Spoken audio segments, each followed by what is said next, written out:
There is a place on Earth where the ground holds more layers of history and blood than almost anywhere else in the world.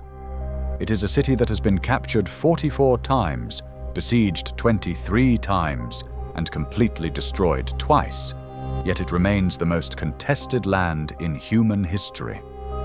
For 4,000 years, empires have risen and fallen for the chance to control a single limestone ridge, believed to link the heavens and the earth. From the hidden tunnels of ancient kings to the golden domes of caliphs and the iron armor of crusaders, every stone in this city tells a story of survival. By the end of this journey, you will understand why Jerusalem is not just a capital or a fortress, but the beating heart of a conflict that has endured for centuries.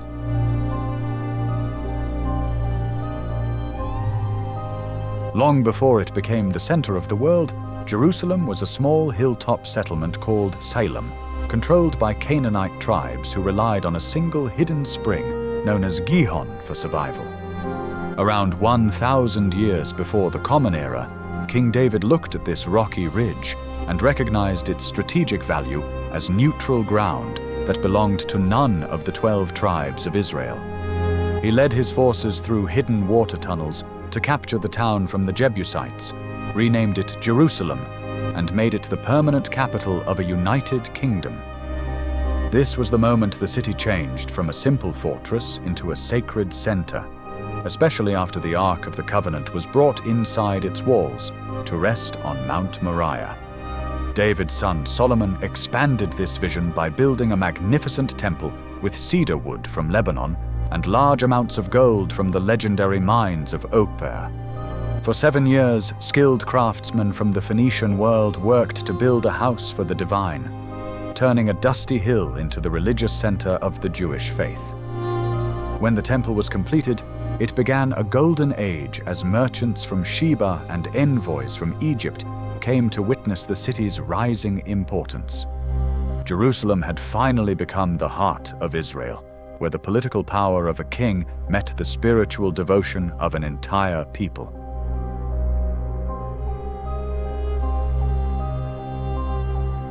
The glory of Solomon did not last forever, as the kingdom eventually split apart, leaving Jerusalem exposed to the rising empires of the East.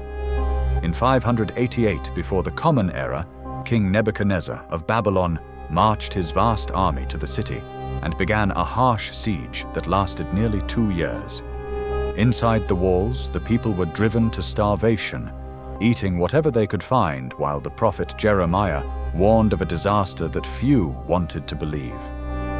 When the walls were finally broken in the heat of summer, Babylonian soldiers flooded into the city, capturing the last king and leading him away in heavy iron chains.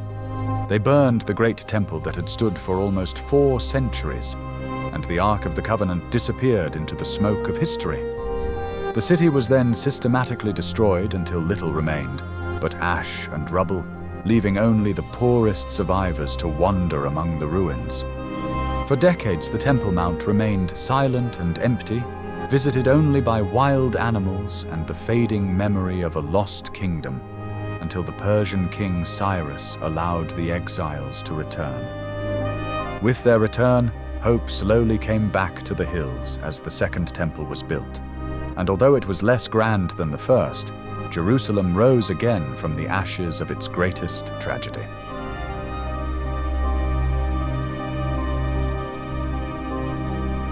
History took a dramatic turn when Alexander the Great swept through the Persian Empire and spared Jerusalem after a legendary meeting with the high priest, bringing the city under Greek influence. This new era introduced the world of Hellenism, where Greek theaters and gymnasiums began to appear alongside the ancient traditions of the temple. Tension finally reached a breaking point under the rule of Antiochus IV, a king who tried to erase Jewish identity by banning sacred rituals and long-held traditions. He carried out a shocking act of desecration by placing a statue of Zeus inside the temple and sacrificing a pig on the holy altar, an act that deeply outraged the people. This moment sparked a fierce guerrilla war led by a priest named Mattathias and his 5 sons, who withdrew into the hills and began planning a bold revolt. His son Judah, known as the Hammer, led a series of relentless hit-and-run attacks until his forces managed to reclaim the city from the stronger Greek army. When they entered the defiled temple to purify it, they found only enough sacred oil to keep the great lamp burning for a single day. According to tradition, the oil continued to burn for 8 full days, a moment that is still remembered today in the festival of Hanukkah. The Maccabees went on to establish an independent dynasty that ruled for about a century, though internal struggles and corruption would eventually open the door for a far greater power arriving from the west.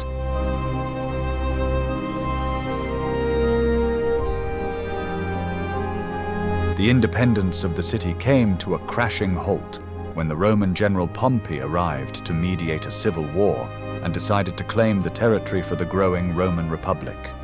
Rome eventually appointed the ruthless King Herod to rule over the Jews, a man who transformed Jerusalem into a marble masterpiece with an expanded temple that was considered a wonder of the ancient world.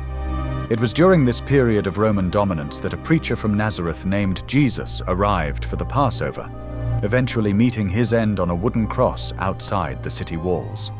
Tensions between the Jewish population and their Roman masters continued to boil until a massive revolt erupted in the year 66 of the Common Era. The Roman emperor responded by sending his best general with 3 legions to encircle the city and cut off all supplies for 5 grueling months of starvation and civil strife. In the heat of the summer of 70, the Roman soldiers smashed through the defenses and set fire to the Second Temple, an event that resulted in the deaths of over 1 million people. The temple was completely dismantled stone by stone until not a single block was left standing upon another, effectively ending the Jewish state for nearly 2,000 years. Emperor Hadrian eventually renamed the city and built a pagan colony on its ruins, turning the holy city into a Roman town where all traces of the past were buried under new marble.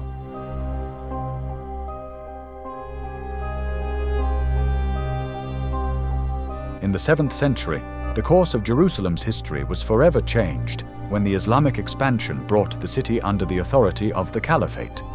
When Caliph Omar entered Jerusalem, he did so on foot in a display of humility that amazed the local population, establishing a covenant that protected both the people and their places of worship. From that point on, the city became known as Al-Quds, the Holy, a land sanctified by the Prophet Muhammad's miraculous night journey from Makkah to the furthest mosque. Under the Umayyad Caliphate, the Haram al-Sharif was adorned with the Dome of the Rock, an architectural masterpiece built over the foundation stone as a testament to the finality of the Islamic message.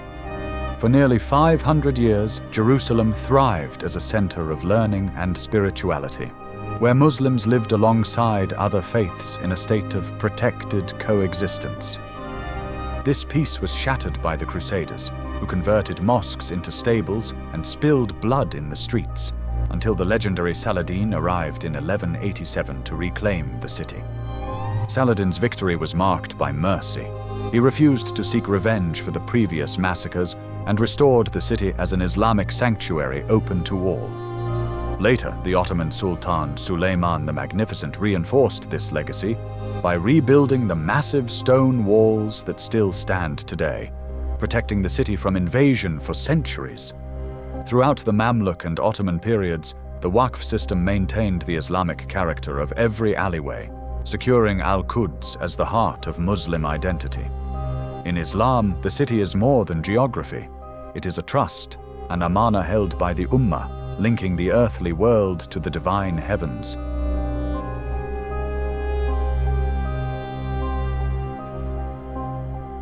The 20th century brought unprecedented upheaval as the Ottoman Caliphate collapsed and the British Empire assumed control of the Holy Land.